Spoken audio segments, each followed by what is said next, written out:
Welcome. Thank you so much for taking time from your busy schedule to join Association Exchange.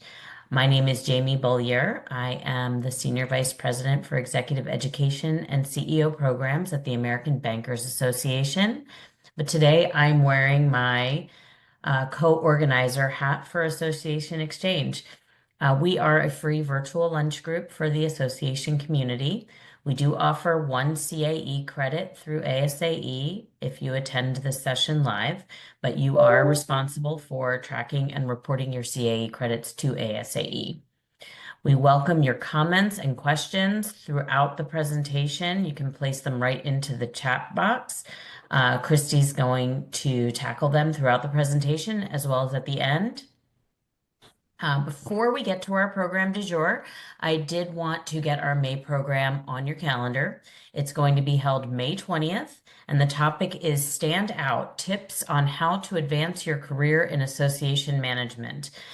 Richard Yep, who is the founder of Ocean Vista Advisors and also a vice president at Vetted Solution, is going to be our speaker.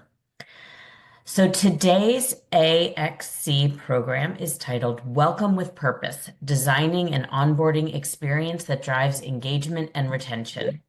I'm going to turn it over to our April program coordinator, Carrie McIntyre, who in addition to planning this month's program is also one of our co-organizers at AXC. She's responsible for our website, so thank you so much for that, Carrie. And I'm going to turn it over to you to introduce our speaker. Awesome. Great. Thanks so much, Jamie. Hey, everybody. I'm Carrie McIntyre. I wear two different hats. I am the founder and principal at Navigate, which is a sales coaching business for association professionals related to their sponsor, exhibitor, and advertiser sales. And I am also the chief revenue officer at Matchbox, which is the platform behind Demo Days, which you might be familiar with from ASAE. So I'm really excited to introduce today's speaker. If you joined last summer, Christy was my other, like the only person I keep volunteering up as the person to speak for these when it's my turn to pick someone. So, but she does an amazing job at AGC of America, where she's the vice president of chapter services and member engagement. Last time she spoke about benchmarking programs for her chapters, which was awesome. We had great turnout for that. And it was super, super great info. This one on member onboarding, I'm really looking forward to. I know it's a top of mind issue for most associations. We all know that getting that early engagement makes a huge difference. And so I'm going to turn it over to Christy so she can talk about how she's done that at AGC. Great. Thank you so much, Carrie. So I want to say at the outset, if you see me looking to the side or it takes me a minute, it's because I've got three screens here and I'm trying to just keep it all straight. So bear with me and welcome everybody. I'm so excited to be here. I'm thrilled to be talking today about something that is very near and dear to my heart, and that is welcoming new members and doing it with purpose and intention. So no matter where you are in your welcoming new members and what that journey looks like, just know that welcoming new members in a purposeful way should be a work in progress. And it was and still is a work in progress for me in the organization that I work with. It's really, truly not a set it and leave it kind of a project. I do encourage you, though, as you walk away, hopefully with some ideas today, to pilot some new ideas, explore what works for you and your members.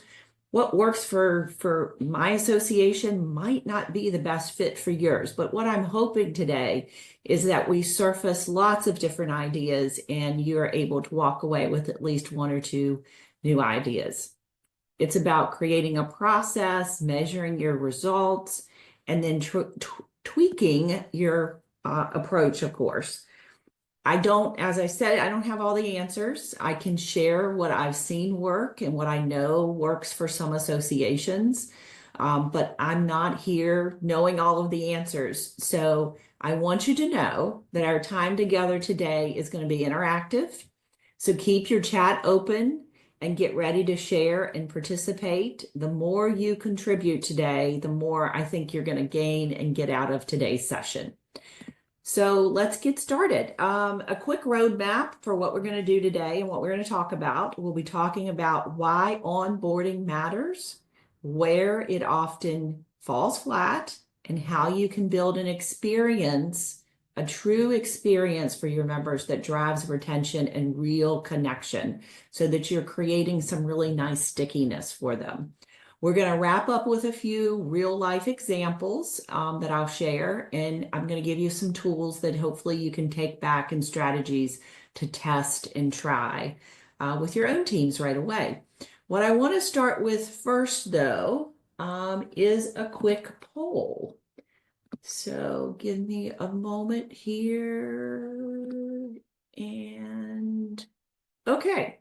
So I want to know how confident you're feeling right now about your association's current onboarding strategy. Are you feel really confident? We're knocking it out of the park. It's okay.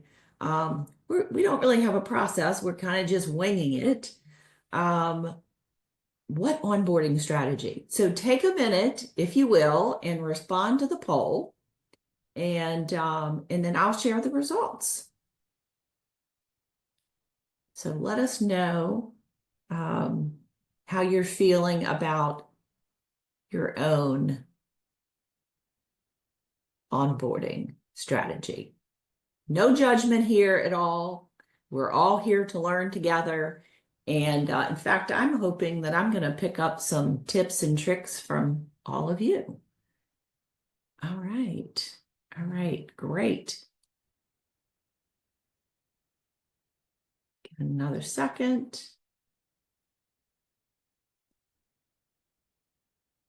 Okay, so it looks like 70% of you, the majority of you, feel like, hey, it's okay. We're doing something. Thank you for those of you for being honest in saying, hey, we don't even have an onboarding strategy. What are you talking about? Or we're kind of just winging it. And love to hear from those folks who are feeling really confident and good about what they're doing. So thanks for sharing that. All right, so let's talk about why a strong welcome matters.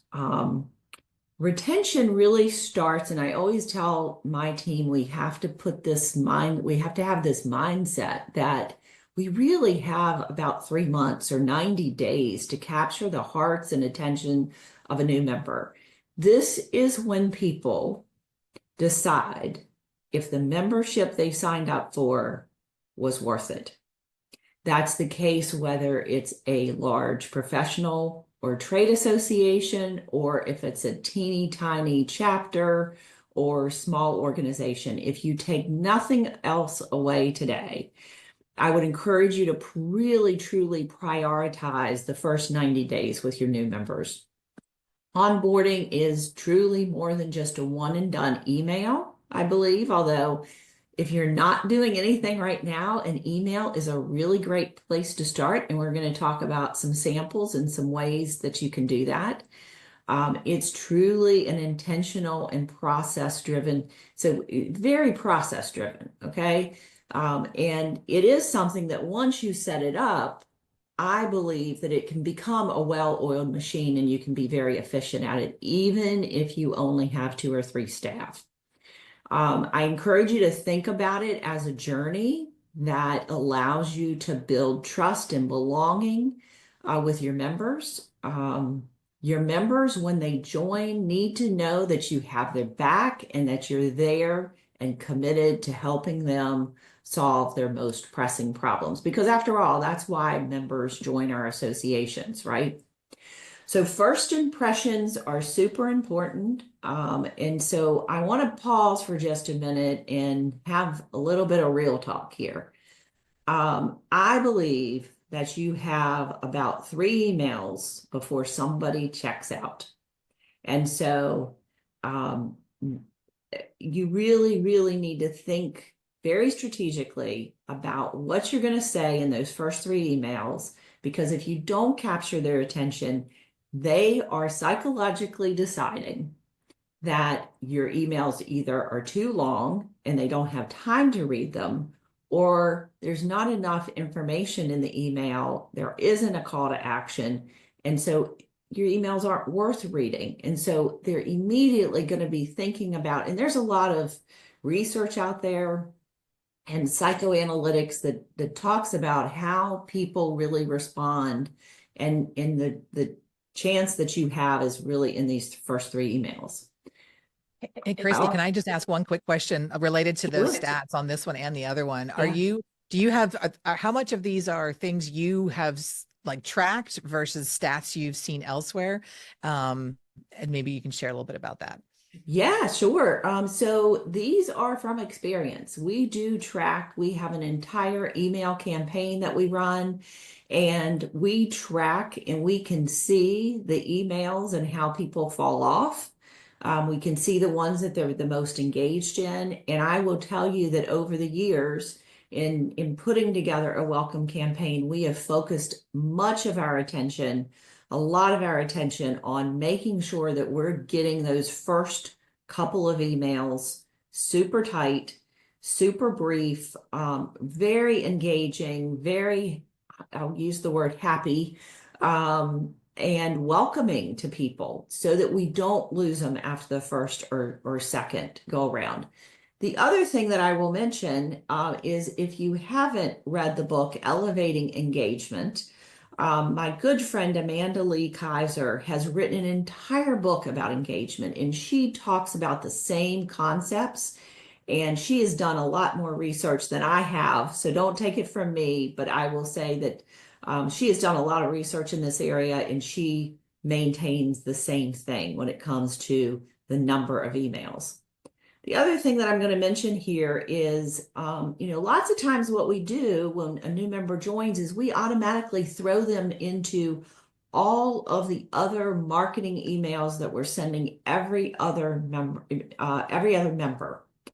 And I will say that what we've learned is that new members don't want your marketing emails. In fact, they've told us that. So if you can find a way to suppress those emails the first time, the first year, I would say, there's plenty of time to market to members. And in that first year, you're really building that belongingness, you're building that relationship, you're building trust with that member.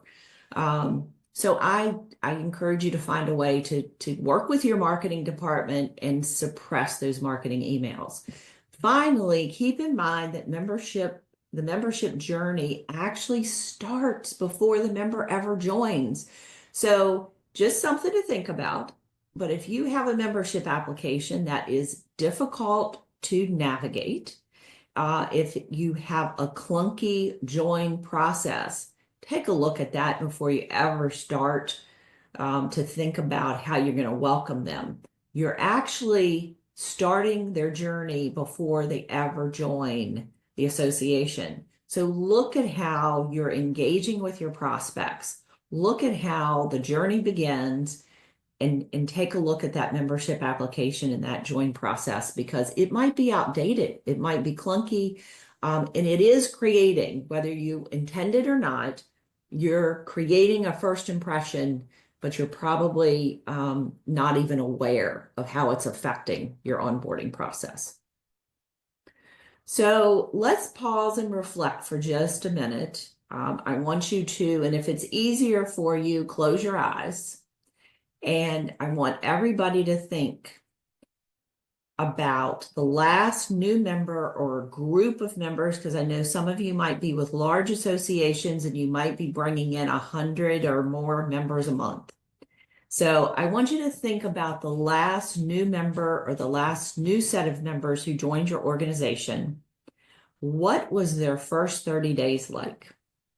Did they get more than one email? Did they get connection from a real person? Did your CEO reach out to them? Did somebody from the membership team reach out? Was it months before they heard from anybody? Did you just start sending a bunch of marketing emails? I want you to take a minute, and if you're brave enough, This is reflection. It's not about guilt. I'm not trying to guilt anybody into it. I just want you to be aware and think about what we're doing and what that first step is for most of our members. Most of us are juggling a ton of other projects and priorities.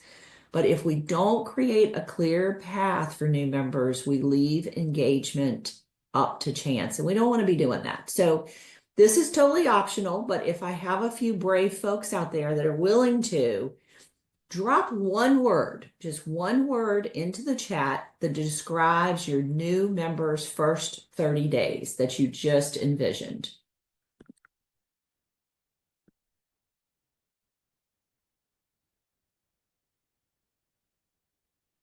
Planned. Okay, great. Customized, supported, inconsistent. Okay, thank you for being honest, Jordan. That's awesome.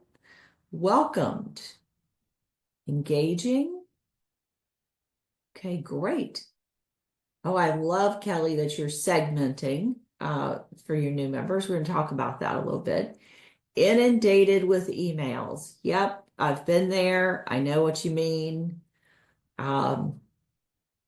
Segmenting too. Great, And while these are Cassie. coming in, Christy, I think that inundated with emails goes to your point earlier about what emails you might want to turn off. Can you talk a little bit while those answers are coming in about what should be turned off and what should stay on? Sure. So I can give you some examples of emails that we have turned off. So we oftentimes work with partners. We work with some of our sponsors, and so we've got lots of marketing emails in the hopper. And any of those emails that are marketing a service, even if it is a discount program that we have at the organization, which we consider to be a member benefit, we send our journey, if you will, throughout the year is a year-long journey and has various touch points throughout the year. At some point throughout the year, we're going to introduce our new members to our discount programs. So I have our marketing team turn those emails off. And the reason we did this was I did a little test and I asked my team, I said, I want you to go into our email platform and I want you to take a look at the members that joined last month. And I want you to look at in the first month, how many emails did any one of those individuals receive? And I was blown away to find out that the members that had joined the month before had received no fewer than 26 emails. Folks, that is way too many emails. That's like an email a day, and that's counting the weekends. We shouldn't be blowing our members up, period. But we definitely should not be doing that to our new members if we want them to stay. So thanks, everybody. Yes, Carrie, I see the mouth wide open. I know. I felt the same way, and I was like, we have to do something differently. So look at the data, folks. Go and pull that information. You should have some analytics with your email campaigns. It might astound you to find out how many emails your new members are getting. Okay. So some other common pitfalls that I see along the way, also in some missteps that we make, are generic messaging, no follow-up, info overload. Oh my gosh, too many words on the page. We're just vomiting all over our new members. Let's not do that. And often, I also see something that we don't really think a lot about. I think, oftentimes we think about new member onboarding as being something that the membership department is responsible for. And while I believe that you are responsible for taking the lead, I also think that it's important to make sure that you're collaborating across the organization so that the right hand knows what the left hand is doing. Silos inside of our organizations hurt the experience of our members, and that is also the case with new members. So let's make sure we're doing a better job of talking internally to each other, and really figuring out what the top messages that you should be pushing out in a new member onboarding campaign might be. So here, speaking of emails, here's a realistic look, but not really a very effective example of a welcome email. It's long, it's impersonal, it gives the member zero direction, and I love, and I know there are some associations out there that are still sending as part of their welcoming campaign an invoice that looks like it was created on a dot matrix printer. Please stop. If you do nothing else, stop doing that. Don't send old material that you probably haven't updated in years. Nobody needs to see your committee structure right up front. They're just trying to figure out and navigate who you are. Trust me, very few of them are thinking about volunteering, and you have lots of opportunity to have those conversations with them at some point. And you really need to personalize. So I do want to show you what I think is a stronger welcome, something that feels shorter, friendlier, includes one call to action. I mean, that's the other thing that I see, is too many links in the first email that you send out. That's overwhelming to people. They're never going to click on all those links unless they are someone who is super detailed and super invested. Help them focus on one thing. And one of the things that we've done, and I'm going to share this PowerPoint slide deck after the fact, so everybody will get this. This link is live. We've been very intentional, and we've created a get started page. And it's kind of like we've journey mapped the entire member experience, and we've shown new members how they can get started, the steps that they can take to get more and more engaged if they want to. And this is a page that we keep referring back to, and we've gotten really good feedback about it. So I wanted to share that with everybody. All right, so remember I talked about those multiple steps, and we do have a 12-month program that we run. This is something, folks, I want to be really honest about. It's taken us 10 years to get to where we are today, and I still don't think it's perfect.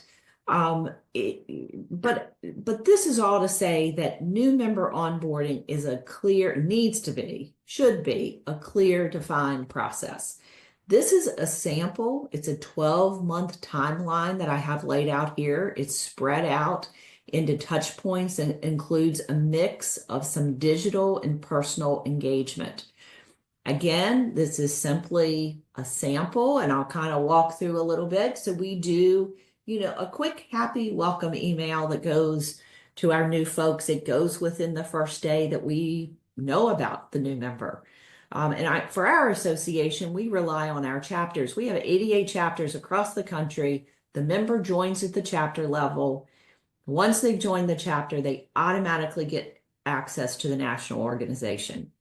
I'll get into a little bit more of the challenges there, but just know that our chapters have to report the members to us before we even know that they're new. But as soon as we get them, they go into an automated campaign. They get a welcome email.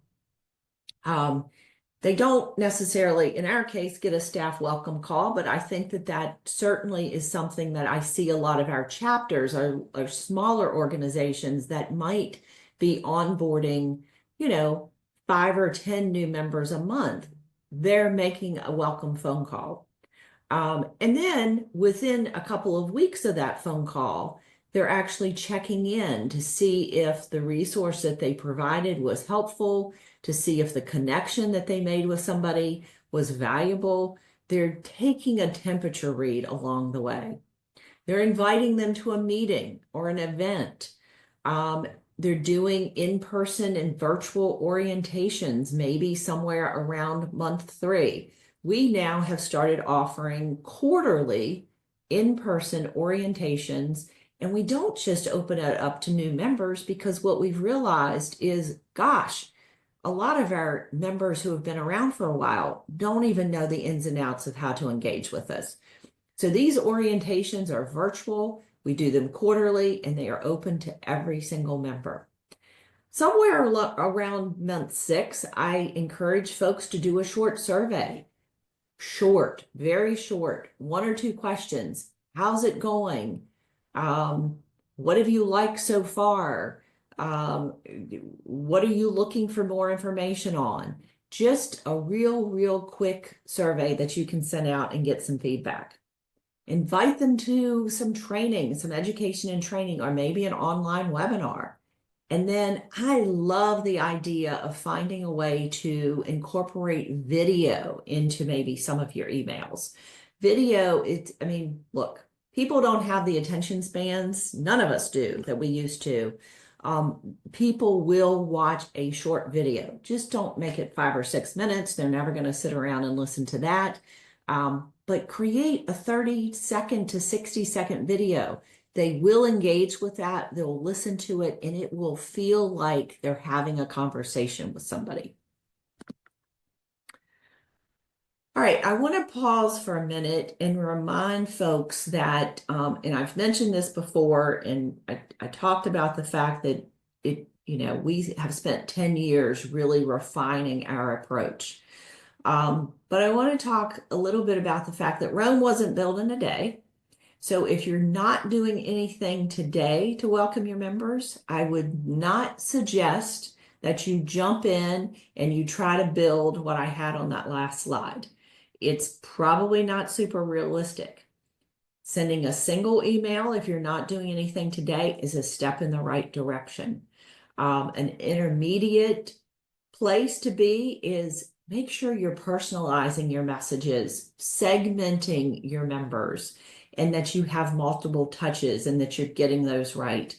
If you're already mastering those things, then you're probably ready for a more advanced approach, segmented journeys, feedback, metrics, a dashboard so that you can measure and really hone in on what's working and what's not. But just know that there's no wrong answer here. There's something for everybody, and give yourself a little bit of space. So I want to do another poll here. I shared my sample journey map, but I'm really interested to find out what others are doing.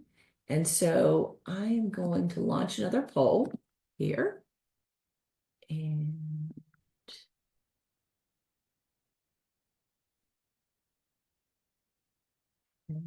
so, which of the onboarding touch points do you already have in place?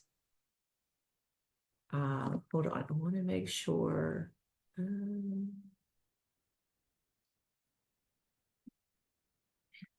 Let's see if I can launch this. Carrie, can you tell me, are you all seeing the poll? I haven't seen it yet, but it took a second last time to come through. Okay. After you launched it last time. There it is. Just popped up. All right, here we go. Okay. I had to end the other one first. Which of the onboarding touch points do you already have in place? So take a look at this list. Love it. Okay, so everybody's doing at least a welcome. I love that. Staff calls, check-in surveys. So those of you who are typing in that you're doing something else, if you will go to the chat and share with us, what else are you doing? I want to know what else you're trying, what else you're testing.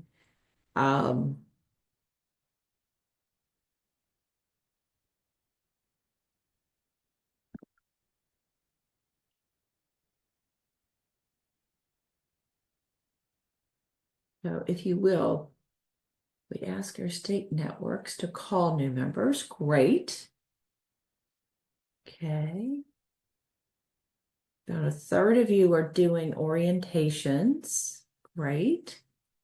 Inviting members to their first event. Choose your own adventure path. Oh, that's great. That's exciting. That's kind of cool. So gamification. I know some associations use gamification.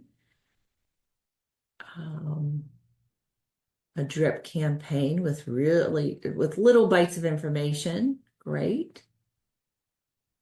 Okay.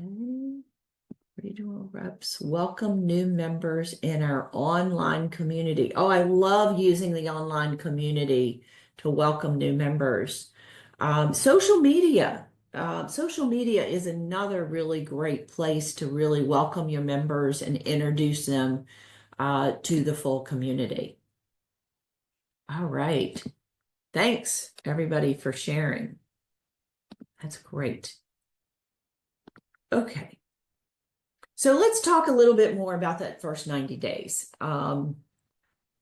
These first few weeks really, like I was saying at the outset, these really matter the most. And prioritizing some type of a personal touch, an action step, a feedback loop. Let's say you or someone else on your team maybe is going to call all of your key members. And the reason I say key members is for us, we have contractor members and then we have associate members. We are likely going to prioritize those contractor members. And a lot of that is because that's where the bulk of our dues dollars come from. That's where we have the greatest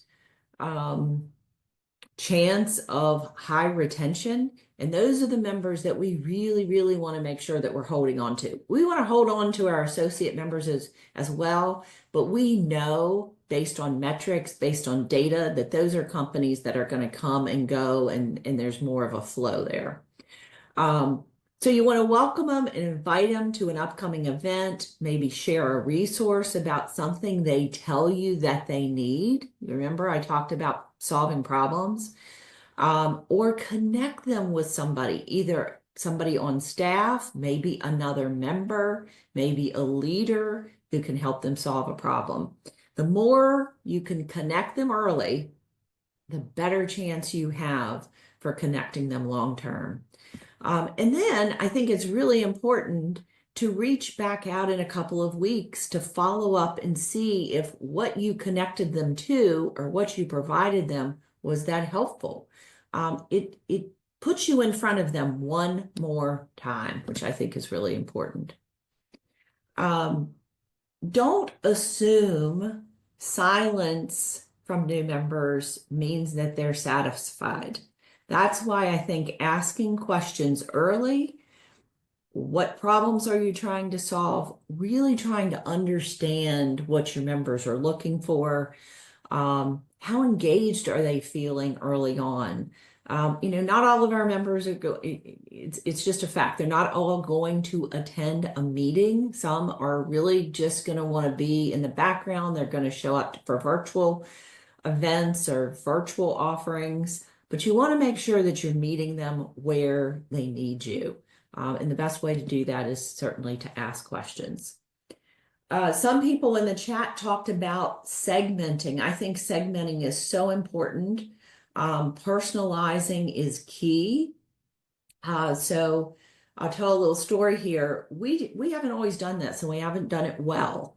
When we first started and we put together an email campaign for our new members, we essentially were sending every single member the same campaign and the same messaging. And guess what? If you're a banker that is interested in getting in front of the construction industry, the messages that we were sending, the 90% of them were probably not applicable to you. So I'm guaranteeing you that some of those associate members just stop reading our emails. We've changed all that, and we now are segmenting by member type, and we're making sure that we're sending messages that are applicable to different kinds of members in the association. And that is so, so important if you want people to read what you're sending them. The other thing that I've seen organizations do, and we haven't started doing quite as much of this because right now we're just dealing with so many numbers. The numbers are large at the national level, and that is to use automation. Take a look at AI. ChatGPT can do some really amazing things to help you personalize your communications and provide some staff support so that and you can create some efficiencies this way as well, and make your members feel like you know them before you're ever landing in their email box. So I want to say you also don't need massive platforms, and you don't need to spend a lot of money to build an onboarding campaign. Many of you probably have an AMS, a CRM that you're using. A lot of the CRMs these days have onboarding workflows. If you're not leveraging that in your AMS, take a look. There's some really good functionality there.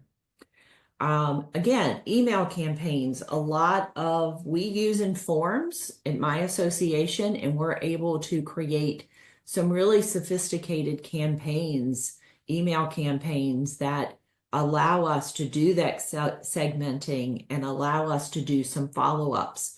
If somebody's not opening an email, we have our campaign set up so that they get reminders so that they do open at least that first email.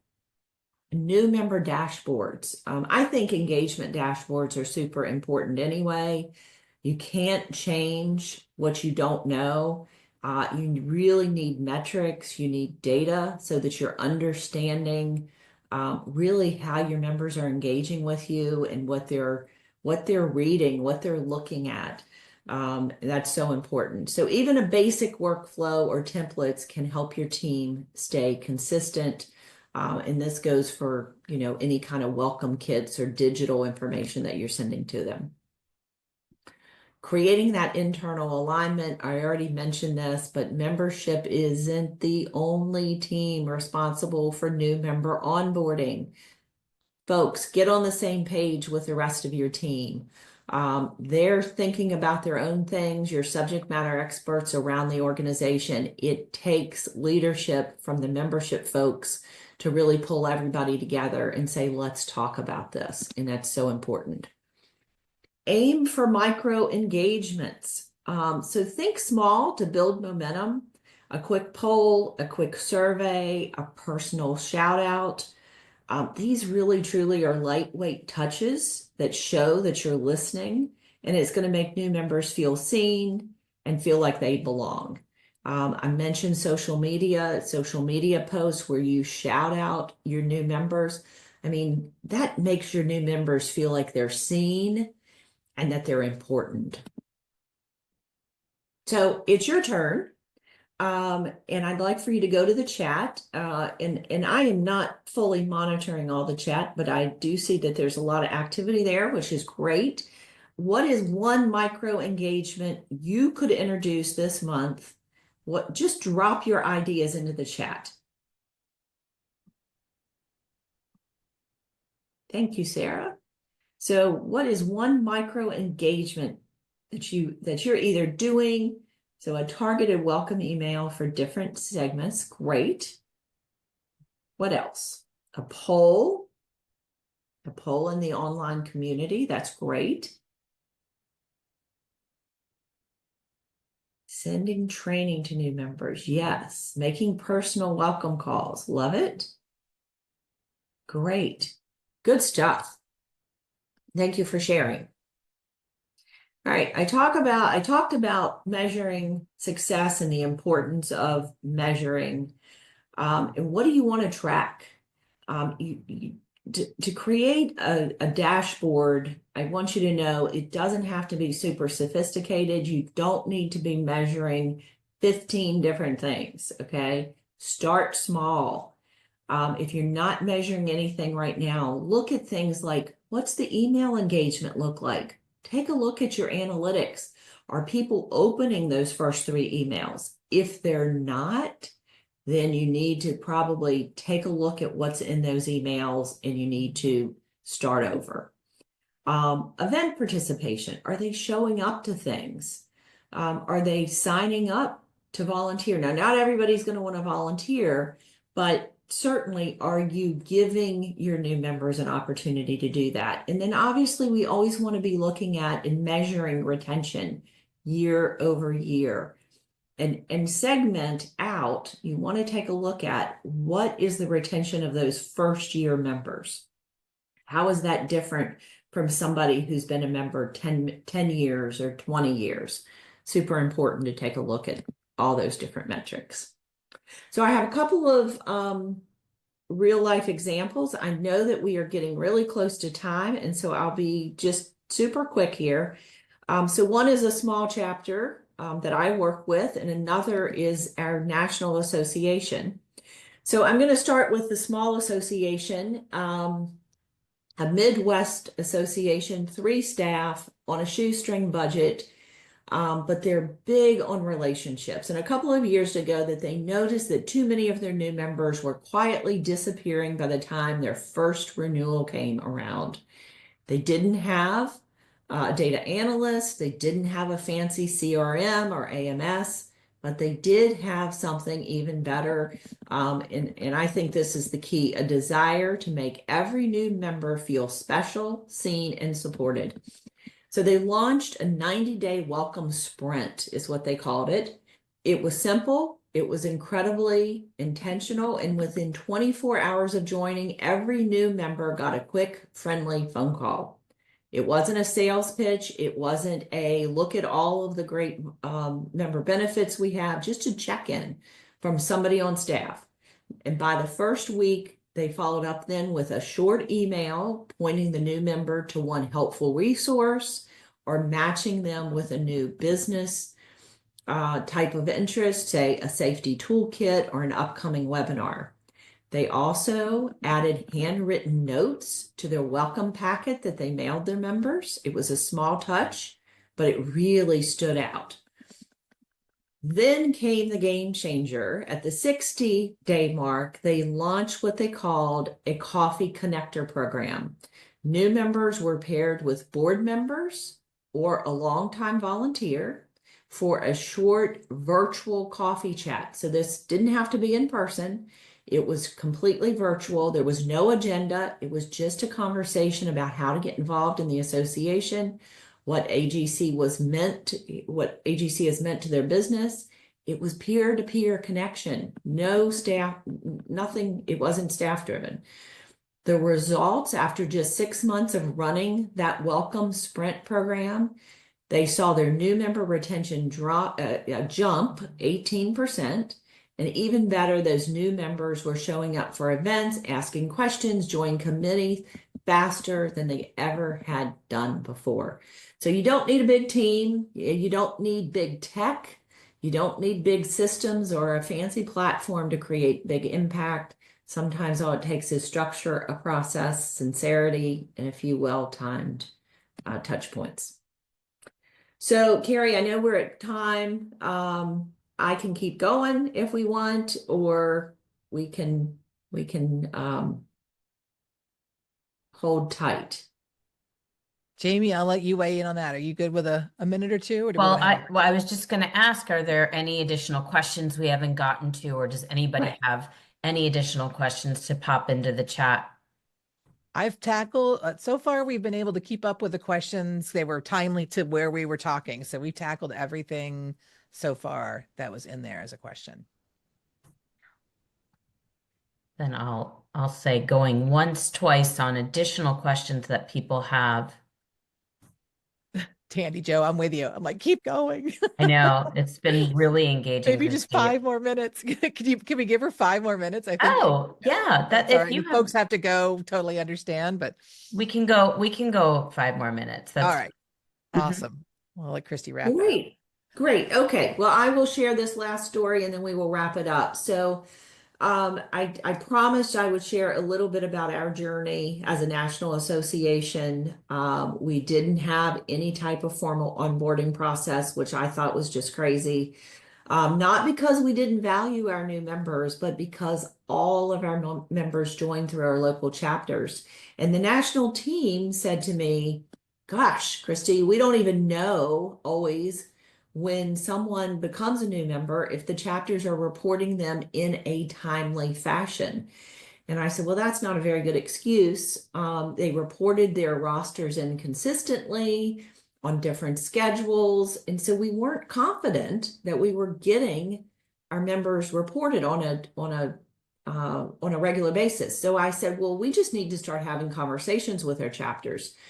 And so I told the chapters, we're going to do this. We're going to welcome members as you report them to us. And so if you've waited 6 months to tell me who that member is, we're going to look bad and you're going to look bad too. And that's probably not the outcome that we want. So as a result of not doing it the way that we do today, many of our members didn't even realize that they belonged to the national organization, let alone what resources we had available to them. And engagement at the national level was pretty low. And the team knew we were really missing a major opportunity. So in 2015, we decided to change that, and we created a year-long email onboarding campaign. And as new members were reported to us, we would plug them into this welcome message campaign, and it was spaced over 12 months. The content is now, it wasn't at the time, but it's now targeted by member type. It differentiates content among contractors and our associate members so that every message feels a little more relevant. Next, we launched a new quarterly virtual onboarding series and it was designed to complement the emails that we were sending. And we've gotten folks around the organization who are subject matter experts to join us on these calls.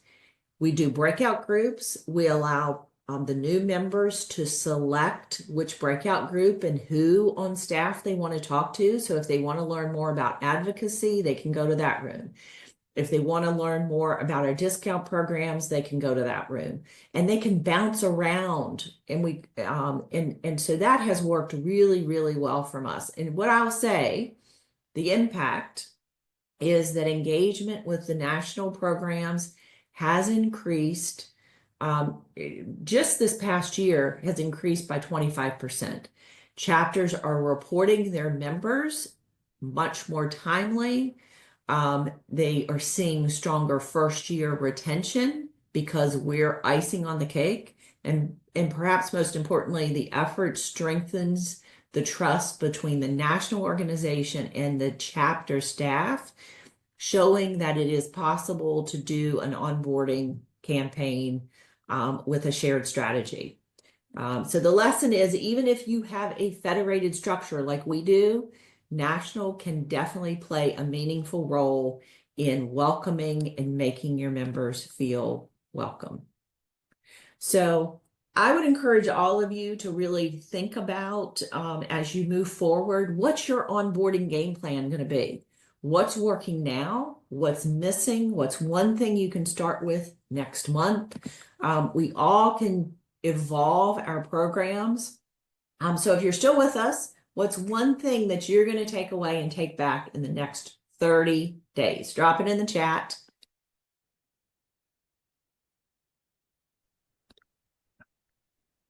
And I will share my information. I love talking about new member onboarding. I love talking about engagement. I work with 88 chapters across the country.